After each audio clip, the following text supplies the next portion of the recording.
What's up, my dudes? Team Fried going green out here. It's a miracle, bro. Oh, man.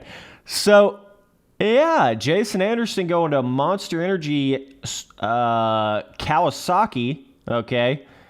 This is a pretty big deal right here. I think this is going to be pretty much exactly what Jason Anderson needed at this point. I think he was kind of getting into a bit of a lull over there at Husqvarna. He was getting into a bit of a rut over there at Husqvarna. And I'm not really sure exactly what was going on there, but not too hot finishes there for being a 450 Supercross champion. And then, literally the 2 years right after that, or the 3 years right after that. And it's like, where the heck even is Jason Anderson, right? It's kind of been like that for the past couple years. By the way, I just want to say I appreciate all you boys that have hit that notification bell for the channel. It really helps the channel out. I mean, that is like a really big deal, hitting all notifications for the channel. You don't have to, obviously, but I always like to mention it every once in a while because it does allow me to do everything that I do here, right? The more you guys support the channel, comment, watch the videos, hit all notifications, all that kind of stuff, that's what allows me to continue to make as many videos as I do and continue to do this thing, bro. So I just want to say I appreciate it.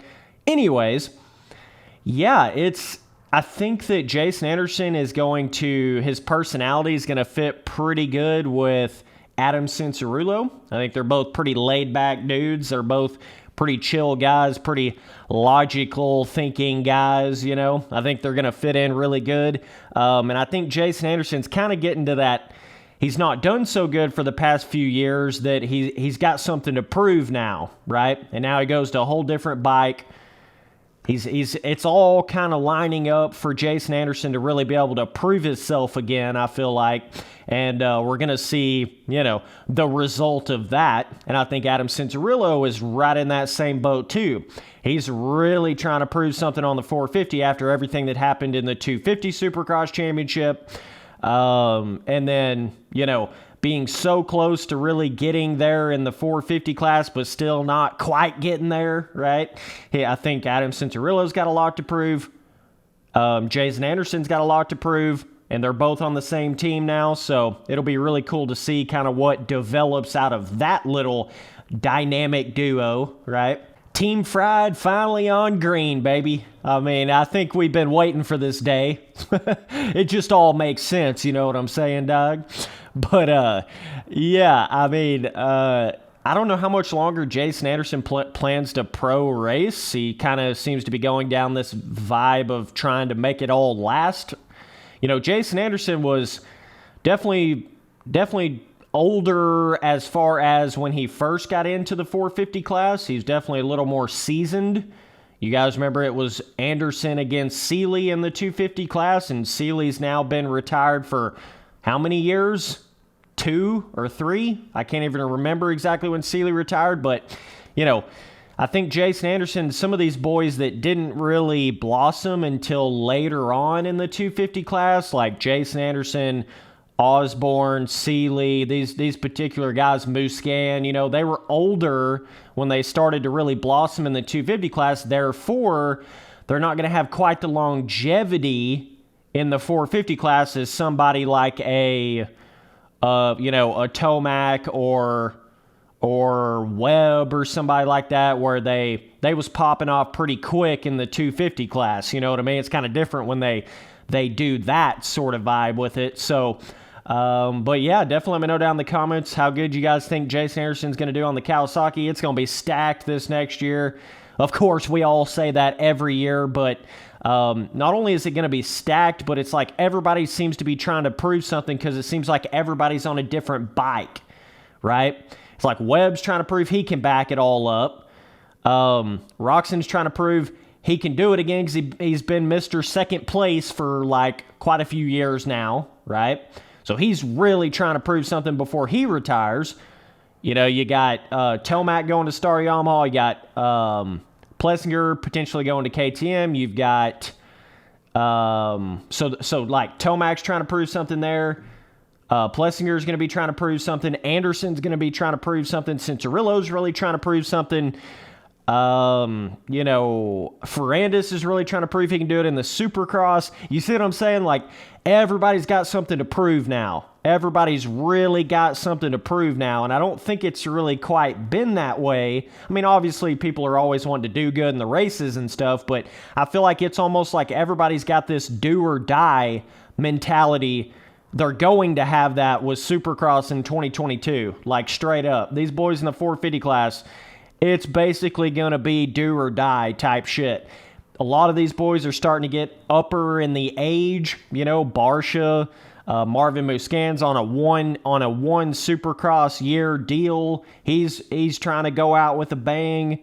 You got all these different dynamics going on. Everybody's got a real purpose to trying to do good in 2022 Supercross, so that's going to make it really interesting to watch. Even just down to like, Sexton, right? Had some amazing rides in 2021, so he's really trying to prove something too, and he's definitely capable of it. Malcolm Stewart is going to Husqvarna, right? So he's got something to prove over there. It's just everybody's kind of got that little thing they're trying to prove now, their own little reasons and their own little things they got going on. So it's going to be really interesting to watch. But yeah, I hope that Jason Anderson can at least get a couple of wins in 2022. I think he really needs it at this point. Because Jason Anderson, let me see if I can speak here. Anakin Skywalker, okay. Jason Anderson's almost starting to teeter-totter on that point of like, okay, bro, you need to start proving results again. It's all cool that you got that Supercross championship and everything, but like, listen, we got to have some results here if you're going to be, the top dog on one of these main factory 450 teams. You know what I mean? I mean, if it wasn't for Anderson getting that Supercross title, I don't know if he'd still have a ride at this point. I mean, that's definitely his saving grace with how he's not really done too hot the past few years. But I think now it is time for Jason Anderson to prove that he can still do it, or I don't know how much longer he's going to be able to stay on these factory level teams like that. The competition and how cutthroat it is, I just really don't know. You know what I mean? I really don't know. But yeah, they came out with that video of Anderson riding on the Kawasaki. He looks good on it. Everybody's going to have their shit figured out. It's just all in who gets shuffled back to the, 5th, 6th, 7th place, and who can consistently keep it up in there in that podium position at the very end of a main event. That's what it's all going to come down to, right? Everybody's got the speed. Everybody's got the skill. Everybody's got the, a lot of the boys have the history and the experience and everything like that. I think the biggest thing nowadays is it really just comes to that mental focus and that racecraft. That's the biggest two things right now that seems to be separating people. Everybody's got the physical fitness. Everybody's got the training. Everybody's got the skill, everybody's got the speed, but not everybody has the racecraft, the ability to come from the back, the ability to manage a bad race properly, the ability to stay in it all the way through the 16 rounds of Supercross, right? Those sort of extra elements, I think, is what's really going to separate the boys in 2022, even though they're all capable of doing it. Not all of them are going to be able to do it because that's kind of the intangibles, right? Those things I just spoke about are kind of those intangible things that seem to make all the difference in the world when it comes down to a championship. Of course, Barsha can go out there and win the first round and get second and third in the next 2 or 3 rounds, but then he falls off the face of the earth towards the end of the series, right? Everybody thought last year that Ken Roczen just had it in the bag, right? I remember we got halfway through last year's Supercross season. Everybody thought, yep, Ken Roczen won it. He won it. Look at him. Ken Roczen's finally doing it. Yep. Look at that. Ken Roczen's going to win this year, right? When he had that streak of like 3 races where nobody could touch him. And look at what happened. So I just want to remind everybody, everything can look a certain way at the first half of the season, but hardly ever does that continue through the rest of the season. The real part of the championship happens at the last half of the season. And, you know, so it'll be interesting to see who all can still be making it happen at that point. But I think it's critical for everybody, man.